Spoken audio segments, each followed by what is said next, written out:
প্রথমে কবিতা উৎসব এডি ক্রিয়েশনের সকল দর্শক বন্ধুদের নমস্কার জানিয়ে আরম্ভ করছি আজকের ধারাবাহিক সম্পাদকের সিন্দুক খুলে।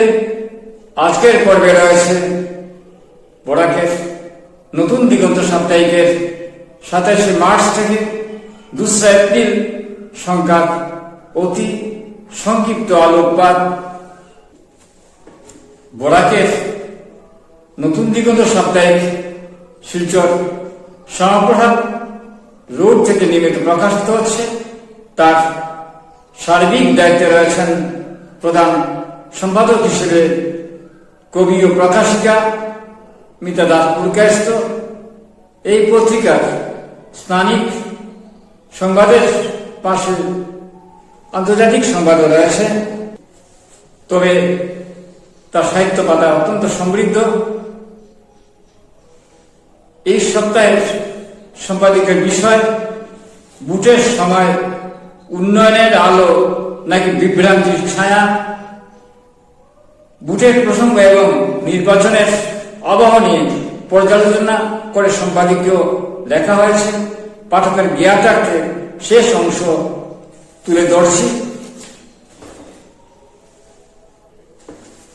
এই প্রেক্ষাপটে বরাক উপত্যকার বাস্তবতা গভীরভাবে ভাবার দাবি রাখে। এই অঞ্চলে এখন বহু মৌলিক সমস্যা সমাধানের অপেক্ষায়। উন্নত যোগাযোগ ব্যবস্থা, বন্যার নিয়ন্ত্রণ, শিক্ষার সুযোগের সম্প্রসারণ, শিল্প ও কর্মসংস্থানের প্রসার, এই বিষয়গুলোই হওয়া উচিত নির্বাচনের প্রধান আলোচ্য। কিন্তু জাতীয় রাজনীতির উচ্চকিত কোলাহলে এই নীরব প্রশ্নগুলো অনেক সময় চাপা পড়ে যায়। ব্যক্তিগত আক্রমণের তীব্রতা এতটাই বেড়ে যায় যে বাস্তব চাহিদাগুলো গুরুত্ব হারিয়ে ফেলে।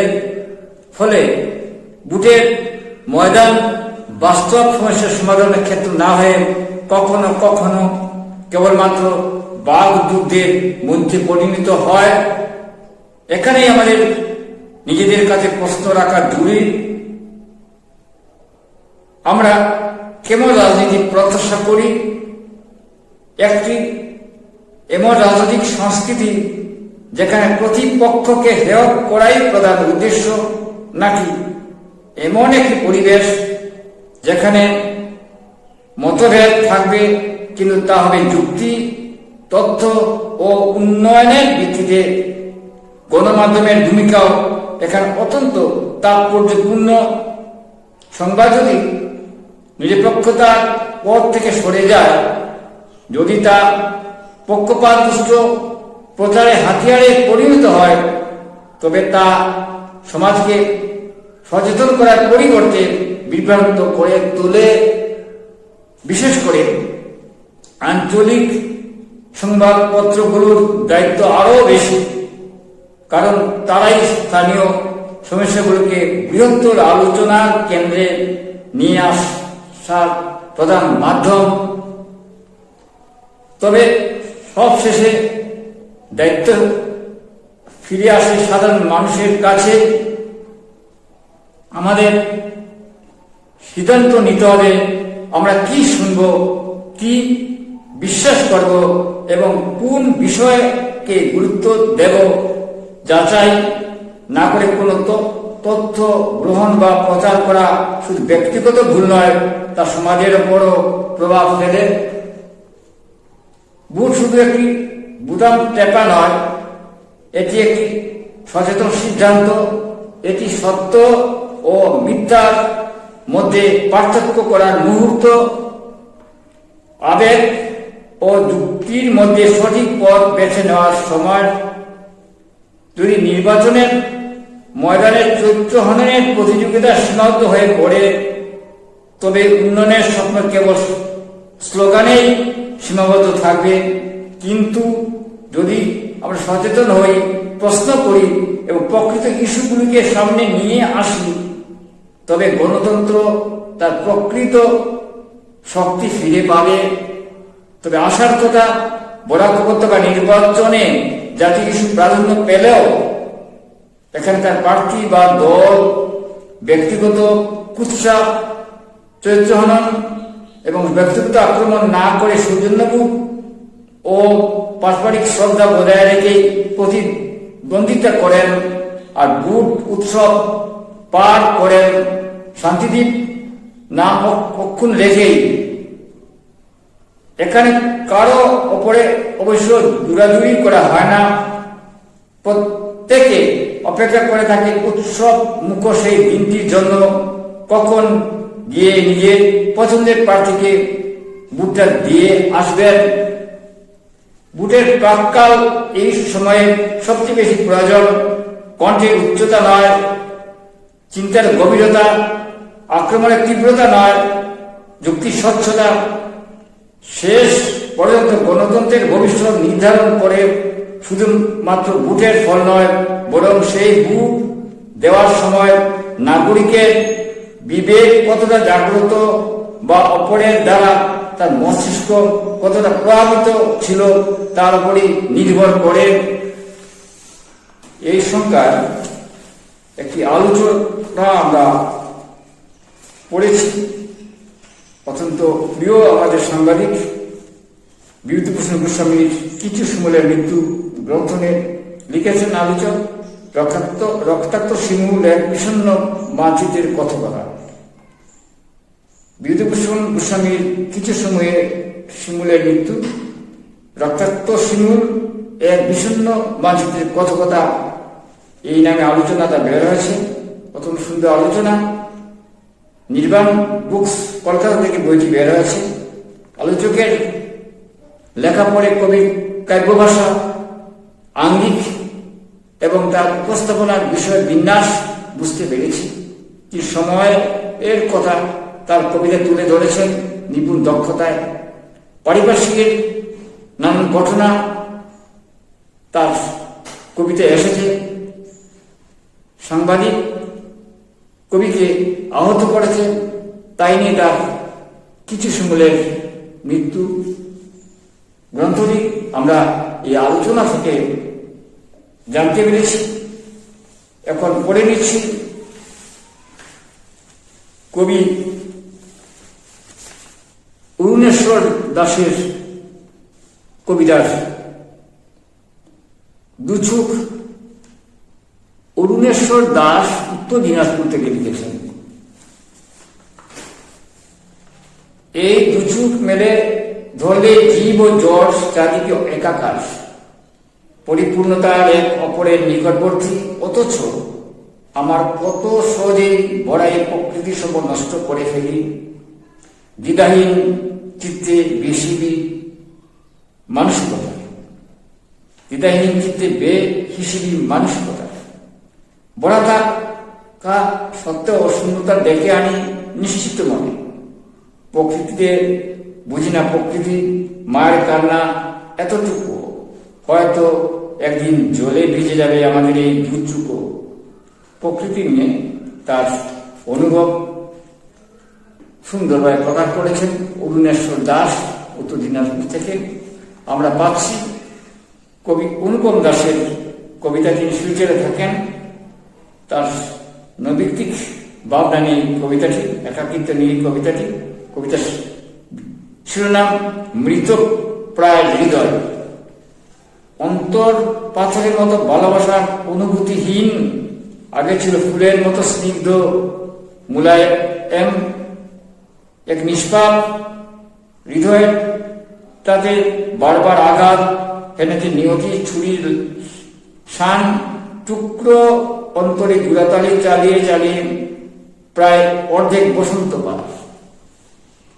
আজ কোনভাবে বুকের তরঙ্গ কারো যেন সক্রিয় হয় না, আর কোনোভাবে বুকের পাশটায় বিশেষ মিষ্টি ব্যথা অনুভব হয় না।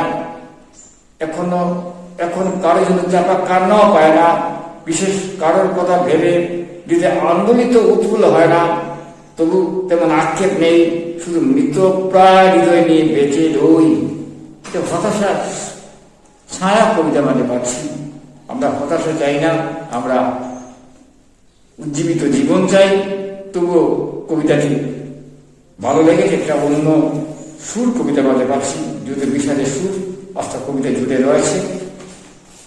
আমি পাচ্ছি কবি শাশ্বত বোস, কবিতা শাশ্বত বোস শ্রীরামপুর হুগলি থেকে লিখেছেন।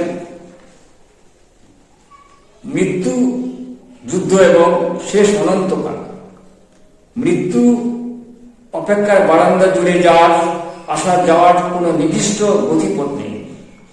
শ্বাস থেতলানো শরীর মিলেমিশে কাটাকুটি খেলে একটি গ্রহ ও তার দুটি মেরুর মাঝে সূর্যে লাল একটি ফোঁটা বোমারু বিমানে গা ঘেঁষে তারা ছায়ার মতো ধীর গতিতে নেমে আসে।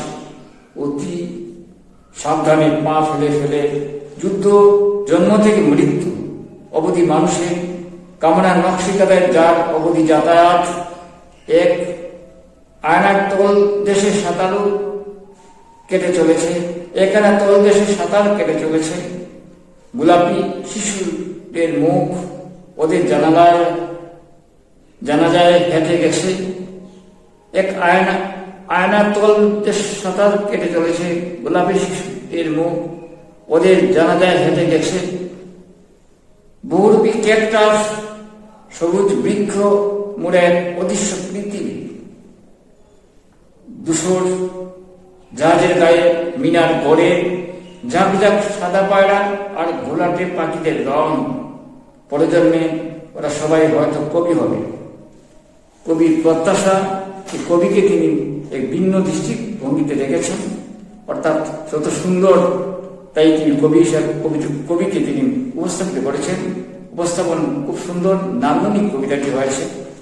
পড়ে নিচ্ছি। সুখেন্দু দাস সূর্য শূন্যতা কবিতা লিখেছেন। সুখেন্দু দাস সূর্য থেকে লিখেছেন, আমি কে প্রশ্ন জাগে নিঃশব্দ রাতে, উত্তরগুলো হারিয়ে যায় নিজেরই প্রাতে। চেতনার আয়নায় ভাঙে প্রতিচ্ছবি, সত্য যেন থাকে শুধু ধারণার ছবি। সময়ের স্রোতে বাসে অস্তিত্ব ক্লান্ত, মুহূর্তগুলো মিশে যায় অনিশ্চিত প্রান্তে। সময়ের স্রোতে ভাসে অস্তিত্ব ক্লান্ত, মুহূর্তগুলো মিশে যায় অনিশ্চিত প্রান্ত। লেখা এবং অদেখার মাঝখানে আমি, বাস্তব কি তবে শুধুই কোনো স্বপ্নভূমি। শব্দ হারায় নীরবতার অতর গপ ভরে, অর্থ খুঁজে ফিরি বাসার সীমার পরে। প্রশ্ন জন্মায়, উত্তর তখনই মরে যায়। জীবনে হিসেব কেবলই ফাঁকা খাতায়, তবু খুঁজি আমি সেই অজানার দিশা, যেখানে হারিয়ে মেলে নিজের ঠিকানা। তবু খুঁজি আমি সেই অজানার দিশা, যেখানে হারিয়ে মেলে নিজের ঠিকানা।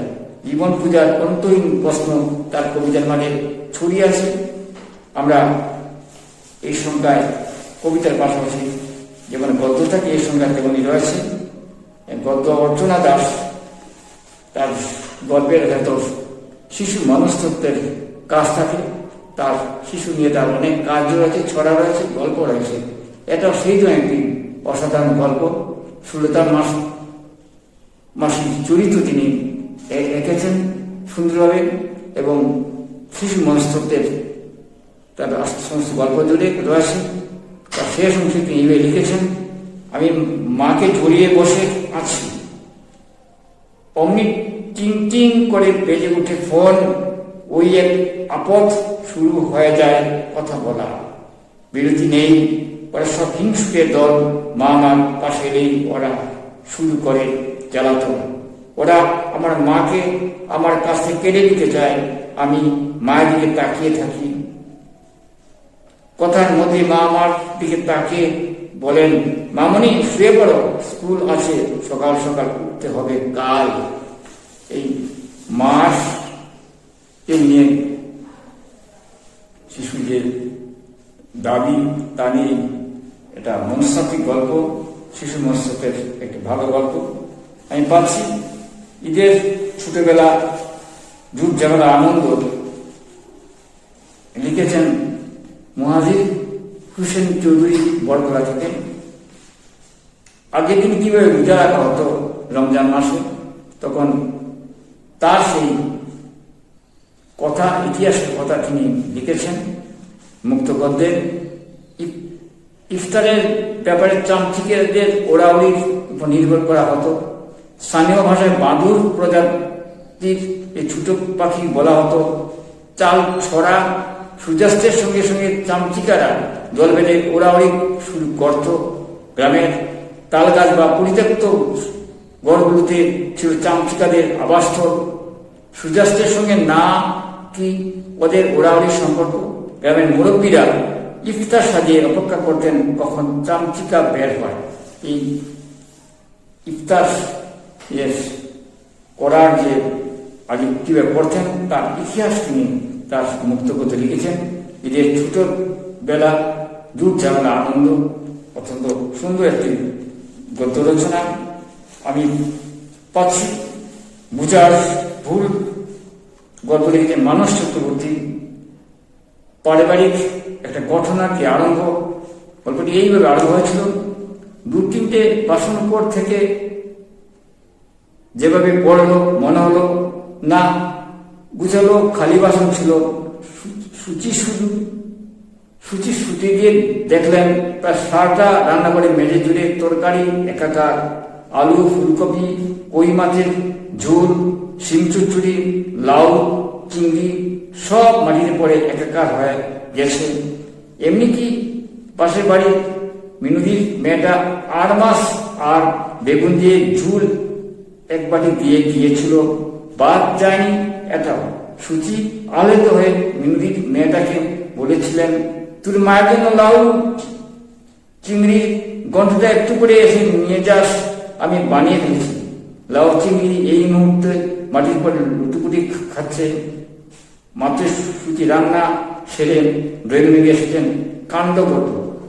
এইভাবে গল্পটা নাটকীয়ভাবে গল্পটি আরম্ভ করেছেন মানস চক্রবর্তী। পারিবারিক একটা সুন্দর দৃশ্যের ভেতর গল্পটি তুলে এনেছেন। শেষ এইভাবে হয়েছে, ওকে মাফ করে দিয়ে যাদব কাশিকে বললেন, মাফ কি বলছিস কাশি? ও আমার মুখে ছাই দেওয়ার পাশাপাশি ওর বইয়ের মুখেও ছাই দিয়েছে। শত্রুবাবু অসহায় হয়ে দাঁড়িয়ে রইলেন। কাশি যাদবকে বললেন, ওকে মাফ করে দিলে বন্ধু, এখন আমাদের শেষ বয়স, আর মনোমালিন্য রেখে লাভ নেই। যাদব শত্রুবাবুর দিকে তাকে কয়েক সেকেন্ড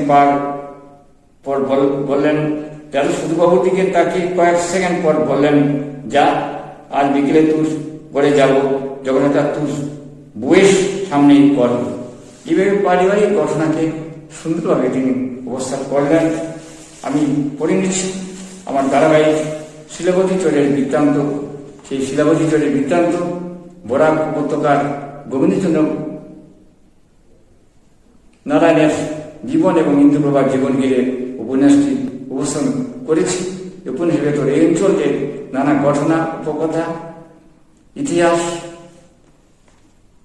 রয়েছে।